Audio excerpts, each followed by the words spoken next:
Hello students, आज हम इसके सेकंड पार्ट के विषय में आपको पढ़ाएंगे जो आपका शेष रह गया था।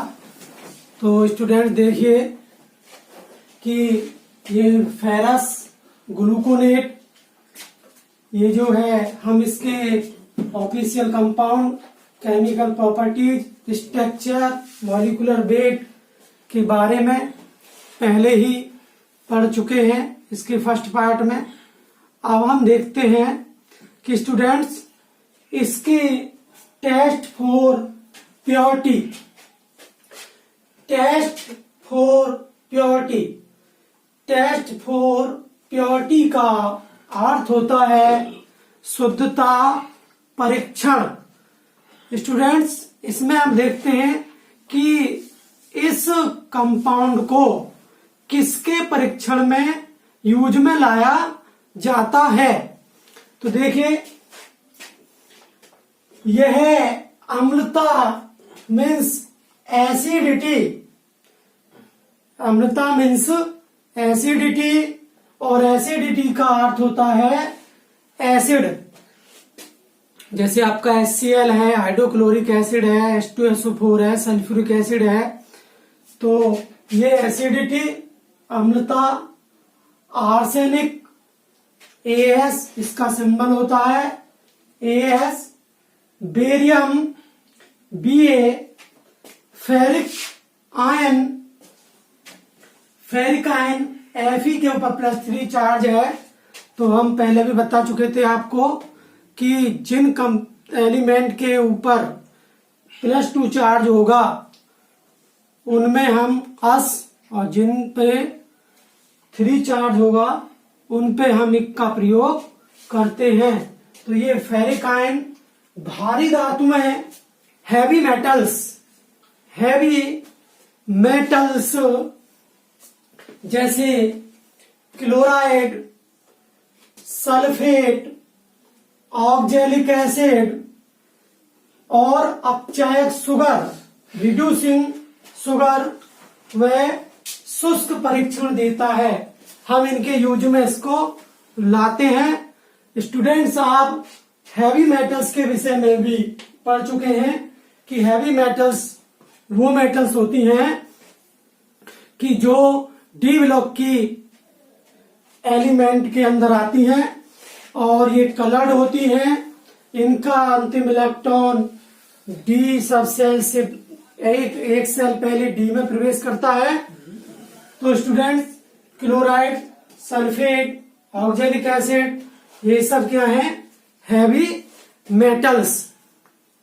तो इसे इंग्लिश में भी हम कर सकते हैं कि it is tested for acidity, इसे हम students acidity, arsenic AR, arsenic, barium Ba, ferric ion and heavy metals, heavy metals such like जैसे क्लोराइड, सल्फेट, SO4 के ऊपर 2 चार्ज, ये सल्फेट आयन है, ऑक्जेलिक एसिड, अपचायक शुगर, रिड्यूसिंग शुगर, वह शुष्क परीक्षण देते हैं।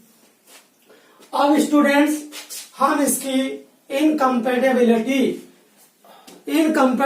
का अर्थ होता है असामंजस्यता। हम जैसे किसी के साथ, किसी से कोई प्यार करता है, किसी से कोई नफरत करता है, तो उसी प्रकार ये किन के साथ अपनी रिएक्शन कर सकते हैं उसे हम इनकम्पेटिबिलिटी कहते हैं। जैसे हम एसिड और बेस के साथ रिएक्ट करा रहे हैं तो वो क्या है? इनकम्पेटिबिलिटी। तो इट्स कंपेटिबिलिटी सो मीन्स दिखाता है, ऑक्सीकरण,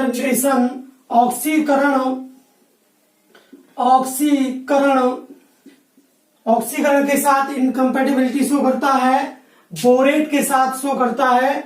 आपने बोरिक अम्ल में पढ़ा होगा कि जब बोरिक एसिड की क्रिया हम एथिल अल्कोहल के साथ कराते हैं तो एथिल बोरेट एक ज्वाला के साथ जलता है ब्लू कलर की, उसी प्रकार फॉस्फेट, ऑक्जेलेट, इन सब के साथ ये इनकम्पैटिबिलिटी शो करता है। अब स्टूडेंट्स इसकी एसए मेथड की बात करते हैं। एसए मेथड मीन्स इसको हम मतलब लैब में किस प्रकार से इसकी टाइट्रेशन कराते हैं, तो उसके विषय में अब हम अध्ययन करेंगे। तो स्टूडेंट्स देखिए, आप पहले ही पढ़ चुके हैं कि इस तरह की जो टाइट्रेशन है उनके लिए हमें कौन कौन से एपेटस की रिक्वायरमेंट होती है और कौन कौन से केमिकल की, वो हम पहले ही पढ़ा चुके हैं। देखिए, इसमें एक कांच की ट्यूब होती है, एक लंबी नली के आकार की आपको दिख रही है, इसको हम स्टूडेंट्स ब्यूरेट कहते हैं। ब्यूरेट। देखिए, एक ये कांच का बीकर देख रहे हो, इसको हम स्टूडेंट्स कॉनिकल फ्लास्क कहते हैं। इसका नाम है कॉनिकल फ्लास्क। अब कॉनिकल फ्लास्क का यूज हम कहाँ करते हैं स्टूडेंट्स? तो कॉनिकल फ्लास्क का यूज हम केमिस्ट्री की जो लेबोरेटरी है उसमें एनालिसिस करने के लिए करते हैं। तो देखिए, इस जो ब्यूरेट है इसमें हम स्टैंडर्ड सॉल्यूशन भरते हैं। स्टैंडर्ड सॉल्यूशन जिसकी हमें कंसंट्रेशन ज्ञात हो, जो हमारे द्वारा स्वयं प्रिपेयर्ड किया गया हो, उसे हम स्टैंडर्ड सॉल्यूशन या हिंदी में मानक विलयन कहते हैं। मानक विलयन। और मानक विलयन किसे कहते हैं?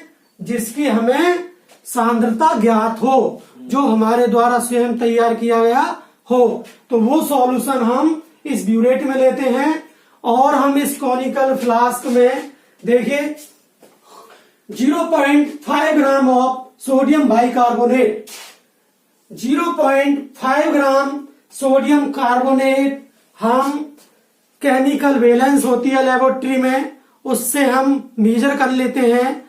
इलेक्ट्रॉनिक वैलेंस से भी कर सकते हैं हम। तो हम सबसे पहले इसका 0.5 ग्राम वेट करेंगे। उसके पश्चात हम इसे स्टूडेंट्स एक बीकर भी ले लीजिए कि सबसे पहले हम एक बीकर ले लें और उस बीकर में मेजर करके 0.5 ग्राम ऑफ NaHCO3, इसको बोलते हैं सोडियम बाइकार्बोनेट, सोडियम NaHCO3। जब हमारा कार्बन से पहले H लग जाता है तो उसको बाई बोलते हैं, तो सोडियम बाइकार्बोनेट। इसी तरह हम कैल्शियम बाइकार्बोनेट, मैग्नीशियम बाइकार्बोनेट, कोई भी कंपाउंड ले सकते हैं। उसको हम क्या करेंगे स्टूडेंट्स, ये हम जल में इसको डिजोल्व कर लेंगे और जल में डिजोल्व करने के बाद इसको शेकिंग करेंगे, हिलाएंगे और हिलाने के बाद इसका एक मिक्सचर बना लेंगे, मिश्रण तैयार हो जाएगा। फिर उस मिश्रण का हम 30 ml, इसी मिश्रण में हम 30 ml डाइल्यूट H2SO4 डालेंगे। डाइल्यूट H2SO4 को डालने के बाद हम इसमें 70 ml जल ऐड कर देंगे। दोबारा समझिए, एक बीकर लो और बीकर में हम 0.5 ग्राम सोडियम बाइकार्बोनेट ले लो, वो नहीं है तो आप मैग्नीशियम बाइकार्बोनेट ले लीजिए। उसे लेने के बाद इसे आप जल में अच्छी प्रकार से डिजोल्व कर लीजिए। जल इतना मिला लीजिए कि जिससे डिजोल्व हो जाए। फिर उसके पश्चात इसमें 30 ml डाइल्यूट का मतलब होता है तनु और तनु का मतलब होता है पतला, डाइल्यूट H2SO4 ले लेते हैं और उसमें हम 70 ml वाटर, इसको हम मेजर सिलेंडर की सहायता से 70 ml जल लेंगे और उसे ऐड करेंगे। उसके बाद स्टूडेंट्स एक फेरोन इंडिकेटर, एक इंडिकेटर होता है फेरोन, उस इंडिकेटर को भी इसमें हम ऐड कर देंगे 1-2 ड्रॉप। तो देखिए जैसे ही हम इंडिकेटर ऐड करेंगे, एंड टाइट्रेशन विद, टाइट्रेशन का मतलब है कि अब हमारी रासायनिक क्रिया होनी स्टार्ट हो रही है। किसके साथ?